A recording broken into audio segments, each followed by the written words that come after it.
PPKM darurat mulai berlaku di Jawa dan Bali per 3 Juli mendatang. Bagaimana skema pelaksanaannya di Jawa Tengah yang menjadi salah satu wilayah dengan penambahan kasus corona tertinggi. Ada di urutan 3 terbanyak se-Indonesia hari ini. Kita bahas bersama Gubernur Jawa Tengah Ganjar Pranowo. Selamat malam Pak Ganjar. Ya, selamat malam Mbak. Nanti akan bergabung juru bicara Menteri Koordinator Bidang Kemaritiman dan Investasi Jody Mahardi. Pak Ganjar, saya berbincang dulu bersama Anda.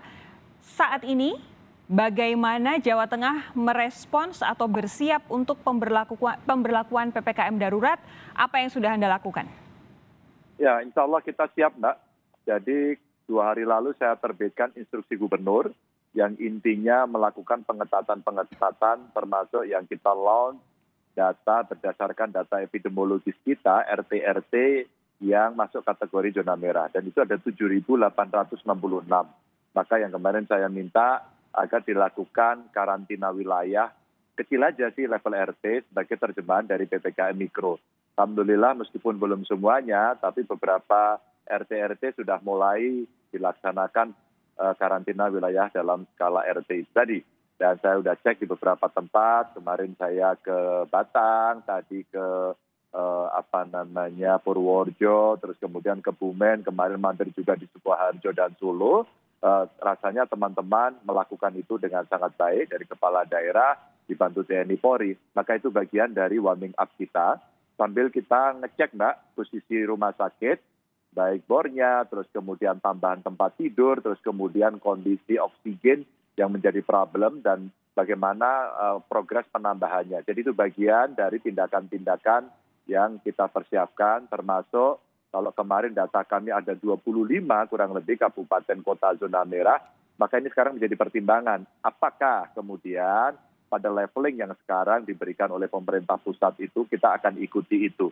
Tadi sih saya diskusi dengan beberapa teman, alangkah baiknya kalau seluruh kabupaten kota di Jawa Tengah diperlakukan sama, sehingga nanti tidak ada konflik antar wilayah. Begitu. Oke, walaupun levelnya berbeda-beda ya, ditetapkan pemerintah pusat beda-beda ya, ada yang 3, ada yang 4 begitu? Iya, karena sebenarnya antara 3 dan 4 itu Mbak, itu tipis sekali. Itu antara zona oranye dan merah begitu. Tidak ada yang zona kuning soalnya. Makanya seringkali beberapa kawan Bupati Wali Kota juga protes ke saya. Pak Ganjar, saya tutup loh sekarang ini pariwisatanya, tapi sebelah tidak. Artinya apa? Dari kami bisa piknik ke sana, nanti balik lagi kita khawatir bawa penyakit begitu. Pingpong jadinya ya? Iya, makanya kadang-kadang kawan-kawan para bupati wali kota juga ingin satu area itu sama. Nah karena kita sebenarnya satu pulau, alangkah baiknya meskipun dengan grading yang berbeda antara orange dengan merah, rasa-rasanya menurut saya perlu diberikan aturan yang sama. Saya nanti akan tanya soal spesifik apa saja yang akan dilakukan untuk PPKM darurat, tapi saat ini bolehkah saya dijelaskan kondisi penyebaran COVID-19 di Jawa Tengah seperti apa? Yang kita tahu hari ini Jawa Tengah ada di urutan ketiga terbanyak, kasusnya sekitar 2.600. Kondisinya seperti apa Pak Ganjar? Iya, kalau kemarin kita melihat ada beberapa kabupaten kota yang kasus barunya meningkat ya.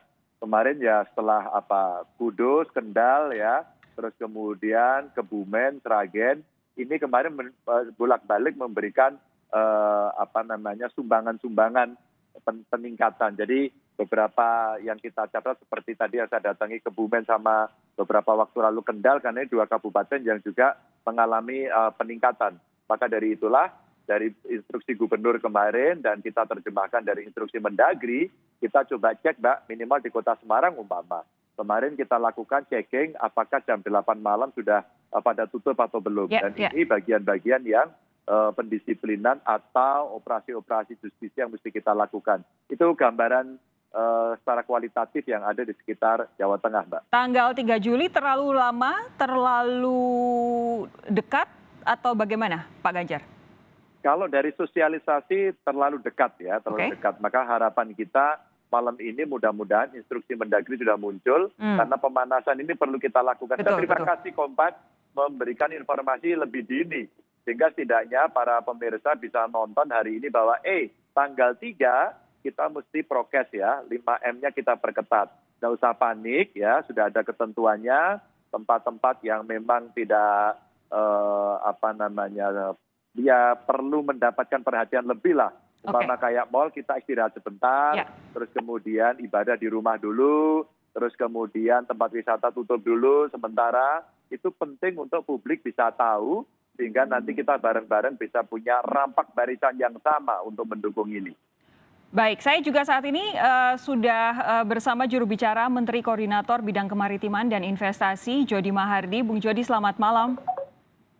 Selamat malam. Selamat bergabung di Sapa Indonesia Malam. Sehat ya? Sehat, sehat. Jadi hari ini baik Presiden maupun Pak Luhut mengumumkan kita menerapkan PPKM darurat mulai tanggal 3 Juli, berarti lusa. PPKM darurat apakah cukup? Kita pernah punya PSBB yang kalau dilihat di atas kertas itu jauh lebih ketat dibandingkan PPKM darurat. Kenapa tidak balik ke PSBB saja sih? Iya, kita lihat kasus konfirmasi ini mengalami peningkatan tertinggi ya selama 1 minggu terakhir ini ada peningkatan sekitar 54% lebih dibandingkan seminggu sebelumnya. Sekarang kasus harian sudah sekitar 20 ribuan. Ini jadi buat kita ini udah bukan ini udah masalah kemanusiaan gitu ya, bukan masalah lagi ekonomi atau COVID saja.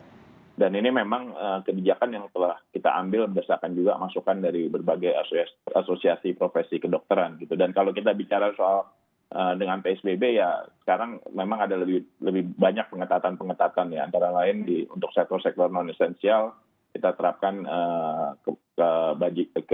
kebijakan 100% work from home gitu. Dan memang untuk kita atur juga untuk sektor-sektor yang esensial dan kritikal masih memungkinkan untuk bisa beroperasi gitu. Dan pengetatannya juga tetap seperti pengetatan PKPM mikro tetap diterapkan dengan sekarang dengan penebalan dengan PPKM darurat gitu ya.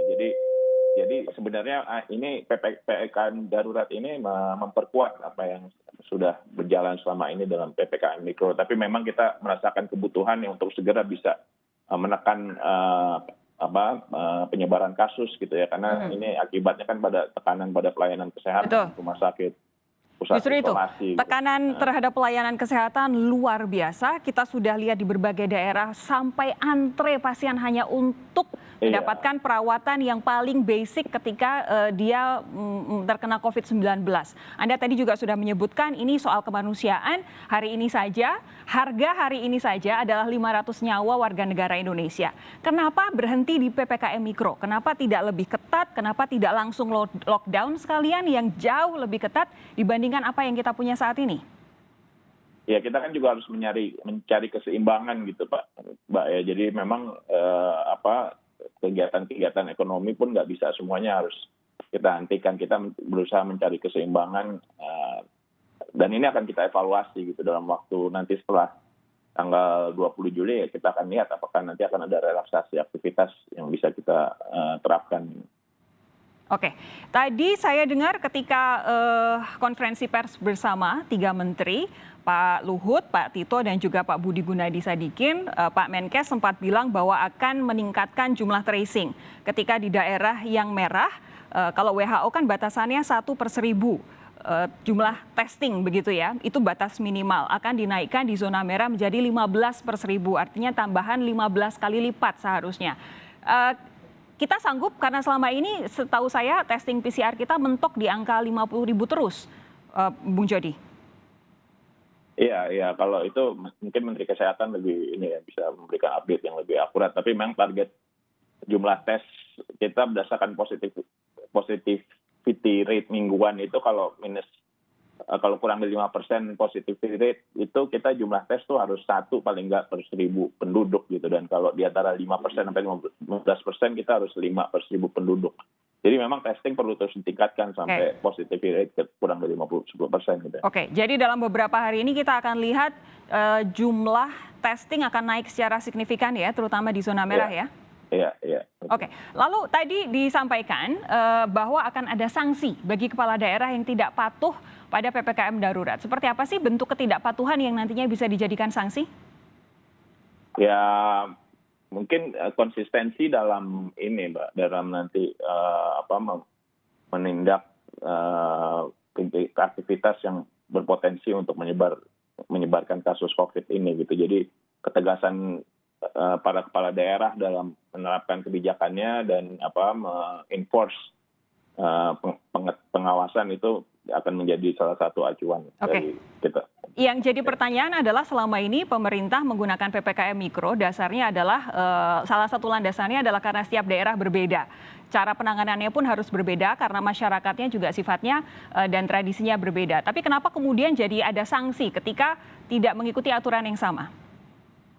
Ya, yang paling penting adalah konsistensi aja dari bukan hanya masyarakat sekarang yang kita tuntut untuk patuh dalam peraturan PPKM ini, tapi juga para pejabat, aparat semua juga semua di mata hukum harus sama. Demikian. Oke, sesaat lagi akan saya lanjutkan perbincangan dengan Bung Jody dan Pak Ganjar. Anda tetap bersama kami di Sapa Indonesia Malam, kami segera kembali.